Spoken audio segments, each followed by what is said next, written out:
My name is Audrey Travaglini, and I'm a human factors engineer, a shiatsu practitioner, and a dancer.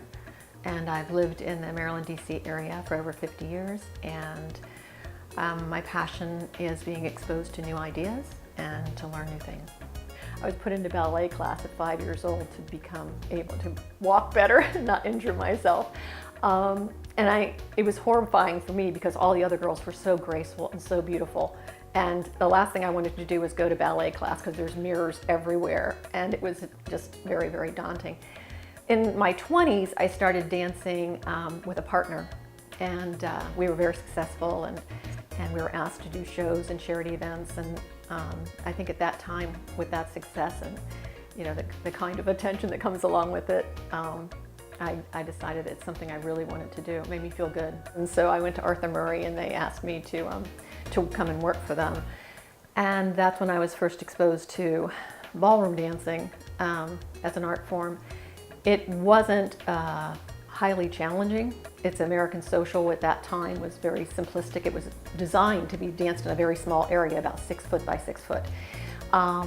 So I found another form of ballroom called international ballroom, which is designed to be danced in something the size of an ice rink. So much more challenging, and I love the speed and I love the timing and everything else involved with international ballroom. I think for me, ballroom dancing is compromise. You have to learn to compromise and complement your partner. With their weaknesses, you have to be your strengths, and your strengths have to be your weaknesses have to be their strengths. And so there's a lot of compromise, and you don't always get to do everything that you're capable of doing. That's like the worst part of ballroom, but it's a good way to discipline. For me, it's a good way to discipline myself. There are two major divisions. One is American Smooth, which started in the United States. It's a little less rigid, and the partners don't have to hold position. It means their bodies can come apart. And so that's when you see Dancing with the Stars. That's usually American Smooth is the type of dance that they're doing. And on each of those, and then there's International Ballroom.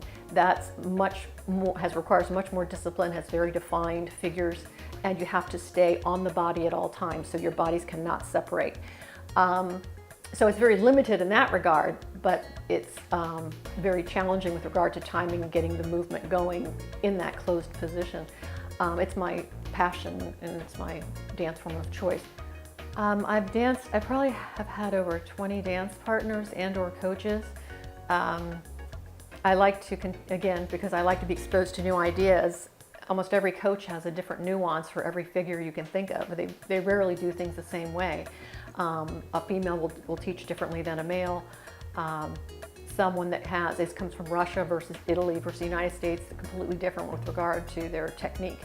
And also whether they do lead and follow, which is something that's my passion. That's why I was attracted to International Ballroom. Lead and follow means that whatever the man does, you follow. You don't know what he's going to do. You don't know if he's going to do a heel turn. You don't know if he's going to do an aerial ronde. You just have to feel, by feeling his body and having your body in the correct position, you know what to do, where to go, and how fast. I don't dance competitively any longer because of injury, and so I'm planning to stop dancing as of July.